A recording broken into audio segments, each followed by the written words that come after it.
في قصص بتصير بهالدنيا بتخلي الواحد يوقف ويصفن ويسأل حاله معقول هيك شي ممكن يصير؟ اليوم رح أحكي لكم قصة مو مجرد قصة جريمة، لا، بس هي قصة بتورجينا كيف ممكن الناس تكون قاسية وكيف ممكن الحياة تنتهي بلحظة بسبب إنسان مو بس مجرم بل وحش مطلق.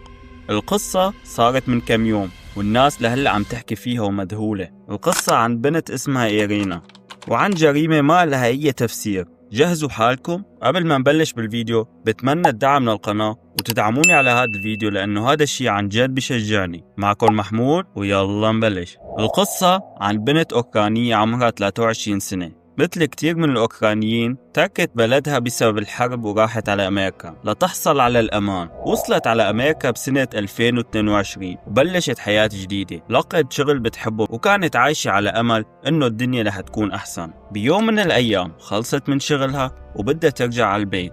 الساعة كانت تقريبا 9:45 المساء. القطار ما كان في كتير ناس، يا دوب شي 8 أو 10 أشخاص. البنت قعدت بآخر القطار، حطت تليفونها وبلشت تتصفح فيه. يمكن كانت عم تشوف شي فيلم أو تحكي مع حدا، بس يلي ما كانت بتعرفه إنه خلفها كان في وحش بمعنى الكلمة. فجأة قام من محله وبدون أي سبب ولا أي كلمة وبلش يطعنها برقبتها أكتر من طعنة. الغريب بالموضوع إنه البنت ما حست بشي بالبداية، يمكن من هول الصدمة كانت مصدومة مو مستوعبة شو عم يصير. بعد ما طعنها الوحش كان عم يحكي بصوت عالي: مسكت البنت البيضة، وكان فخور بالجريمة اللي عملها. البنت كانت لسه قاعدة بمحلها ومو حاسة بأي وجع، بس بعد لحظات بلشت تشوف الدم على إيديها وثيابها. الدم كان كتير، وهون إجت الصدمة الحقيقية. أغمى عليها ووقعت من الكرسي. ماتت إرينا بالقطار ودمها انتشر بكل مكان. وهون الصدمة الأكبر يا جماعة، تعرفوا إنه كان في 3 أو 4 أشخاص قاعدين جنبها شايفين كل شي عم يصير. تخيلوا إنه ولا واحد فيهم قام ليساعدها، ولا واحد حاول يوقف المجرم، ولا حدا نادى للنجدة، بس كانوا عم يتفرجوا عليها خايفين. بعد ما وقعت وماتت وقتها اتصلوا بالإسعاف. بس عم تسأل حالك مين المجرم؟ المجرم اسمه ديكوروس براون، عمره 34 سنة. هالشخص سجله الإجرامي بخوف. من سنة 2010 وهو عم يفوت ويطلع من السجن.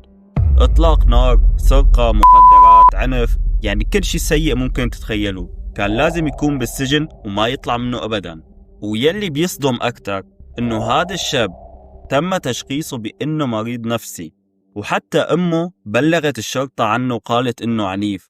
مع كل هاد سنة 2020 بيطلع من السجن وبيعيش حياة طبيعية. بس السؤال يلي فوت العالم بالحيط: شو يلي بيخلي مسؤول أو قاضي يحكم عليه هيك حكم ويخليه يعيش حياة طبيعية بين الناس؟ هالشخص كان قنبلة موقوتة. لما حققوا بالحادثة ودخلوا شقة البنت اكتشفوا إنه البنت كانت بتدعم حملة حياة السود مهمة، واللي قتلها كان شخص أسود وصرخ بفخر إنه قتل بنت بيضة. هاد بيورجينا إنه المشكلة الحقيقية مو بس باللون، المشكلة بالوحوش اللي عايشة بيناتنا بغض النظر عن لونهم. الأهم إنه هي البنت كانت عم تدعم حملة، ولما إجا الدور عليها ما حدا دعمها حرفياً. وبالنهاية الغلط مو بس على الشاب، الغلط الأكبر على النظام يلي سمح لهالوحش يكون طليق ويسلب حياة بنت كان حلمها تعيش بأمان. الشاب تم اعتقاله، وحتى من الصدمة اللي عاشتها أمريكا طلع رئيس ترامب وحكى بالموضوع ووصف هذا الشاب بالحيوان.